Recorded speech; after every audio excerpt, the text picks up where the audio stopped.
जीत के बाद खासकर बिहार इलेक्शन में, और आरजेडी ने कहा है कि जो बिहार का इलेक्शन है ये वोट चोरी है और वोट चोरी की वजह से एनडीए जीती।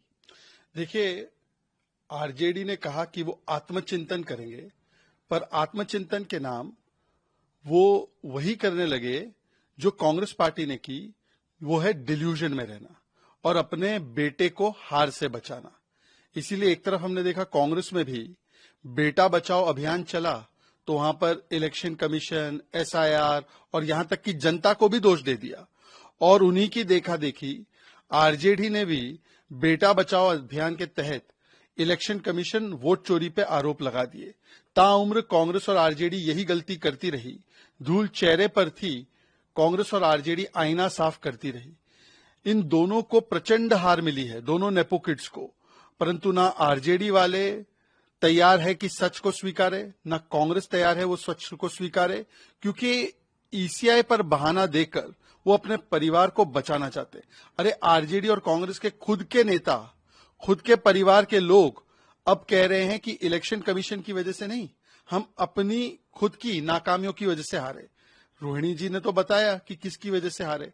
तो आरजेडी ने रोहिणी जी को नकार दिया है और तेजस्वी बचाओ आंदोलन में लगी हुई है। बयान आ रहा है, उन्होंने कहा कि ये उनका अंदरूनी फैमिली का मैटर है और वो इसे खुद सॉल्व कर सकते हैं। देखिए, हम तो मानते हैं कि जो रोहिणी जी ने और जो भी उनके साथ हुआ, ये वैसे तो अंदरूनी पारिवारिक और पार्टी का मामला है, पर क्योंकि सार्वजनिक पटल पर आकर किसी ने बताया कि कैसे उन्हें चप्पल दिखाई गई रमीज के द्वारा, किसी ने बताया कि कैसे उनके साथ बदसलूकी, गाली गलौज, हाथापाई की गई, तो क्या एक बेटी की चिंता पूरे देश की चिंता नहीं होनी चाहिए, पूरे प्रदेश की चिंता नहीं होनी चाहिए? और लोगों के मन में यह सवाल निर्माण हो रहा है कि यदि घर की बेटी सुरक्षित नहीं, संरक्षित नहीं, सम्मानित नहीं, तो सोचिए बिहार की बेटियों के साथ क्या होता अगर गलती से सत्ता में आते। और मामला अब अगर ये निजी था तो उदित राज आकर कांग्रेस के नेता क्यों कहते हैं कि ये तो छोटी मोटी घटना है, नोकझोंक होती है, राष्ट्रीय समस्या नहीं है। इसी बात पर अब प्रियंका वाड्रा को भी, तेजस्वी जी को भी, राहुल गांधी जी को भी स्टैंड लेना चाहिए, क्योंकि ये सामाजिक न्याय और लड़कियों लड़ सकती हूं की बड़ी बातें करते हैं, पर घर में ना सामाजिक न्याय है, ना घर में लड़की हूं लड़ सकती हूं हो रहा है। तो इस पर इन लोगों को बोलना चाहिए। झारखंड में अलायंस में है कांग्रेस के साथ, खासकर जो बिहार में प्रदर्शन रहा है कांग्रेस के घटक दलों का, उसको लेकर वो रिव्यू कर रहे हैं अपना एनालिसिस कि इनके साथ आगे पार्टनरशिप में रही कि ना। देखिए, इंडी अलायंस में कभी कोई मिशन या विशन नहीं था। ये केवल अपने अपने एम्बिशन को लेकर, अपने अपने करप्शन को छिपाने के लिए, अपने अपने कंफ्यूजन और डिवीजन के साथ मोदी जी और बीजेपी के खिलाफ ऑब्सेशन के लिए एक तो हुए, पर कितने दिन एक रह पाते। और इसीलिए जैसे ही सत्ता नहीं मिली इन लोगों को, तो वैसे वैसे वो टुकड़े टुकड़े होते गए। पहले दिल्ली में गठबंधन था कांग्रेस और आप का, निकाह हुआ था, तलाक हो गया। पंजाब में तो कभी हुआ ही नहीं अलायंस, बंगाल में अलायंस चल ही नहीं रहा, वहां से तो आवाजें ये आ रही है टीएमसी की कि राहुल हटाओ, ममता जी को लाओ और इंडिया अलायंस बचाओ। महाराष्ट्र में आप देखेंगे तो महाविकास अघाड़ी, महाविभाजन अघाड़ी बन चुकी है, अकेले अकेले चुनाव लड़ने की बात हो रही है। बिहार में अभी जो महागठबंधन के नाम पर तो महागठबंधन का चुनाव हुआ, वहां पर एक दूसरे के खिलाफ, कभी कांग्रेस लेफ्ट के खिलाफ लड़ती है, कभी लेफ्ट आरजेडी के खिलाफ लड़ती है, तो वहां पर भी किस प्रकार का अलायंस था हमने देखा। तो कुल मिलाकर ये अलायंस नहीं था, ये केवल और केवल एक कन्वीनियंस के लिए कुछ लोग साथ में आए थे, कोई कन्विक्शन नहीं था, ना नेता था, ना नीति थी, ना नियत थी। और इसीलिए अब जो रीजनल पार्टीज है उनको भी लग रहा है कि कांग्रेस एक लायबिलिटी है।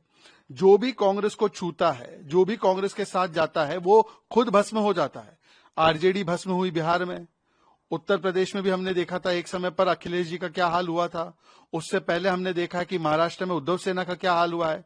तो कोई भी साथी अब कांग्रेस के साथ नहीं रहना चाहता, क्योंकि कांग्रेस एक परजीवी पार्टी है। उनका वोट बैंक लेकर कांग्रेस खड़ी हो जाती है और रीजनल पार्टी को पूर्ण तरीके से ध्वस्त करती है।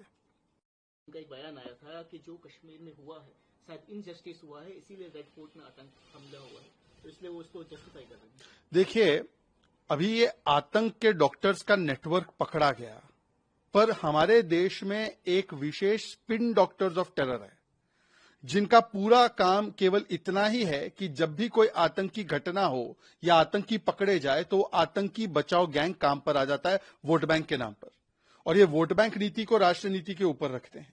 इसीलिए पहले महबूबा मुफ्ती जी ने कहा कि ये जो ब्लास्ट है उसके पीछे ये कारण है, जस्टिफाई किया। फिर हुसैन दलवाई ने कहा इनजस्टिस होता है, आरएसएस को पूछो, यहां पर ये हो रहा है इसीलिए ये हमला हो गया। मतलब कि उन्होंने एक प्रकार से जायजीकरण, जस्टिफिकेशन दिया है आतंकी हमले का। और उनको क्या कहे, ये तो कांग्रेस की लाइन है। चिदम्बरम जी ने कहा सरकमस्टेंसेस से आतंकी बनते हैं। कांग्रेस के अन्य नेता जो है तारिक अनवर से लेकर बाकी नेताओं ने भी जस्टिफाई किया ये हमले को। कांग्रेस की एक नेत्री हनुमा आचार्य, उन्होंने तो कहा कि दिल्ली ब्लास्ट इसलिए हुआ क्योंकि पोल्यूशन से ध्यान भटकाना था। अबू आजमी समाजवादी पार्टी के कहते हैं कि निर्दोष लोगों को पकड़ा गया।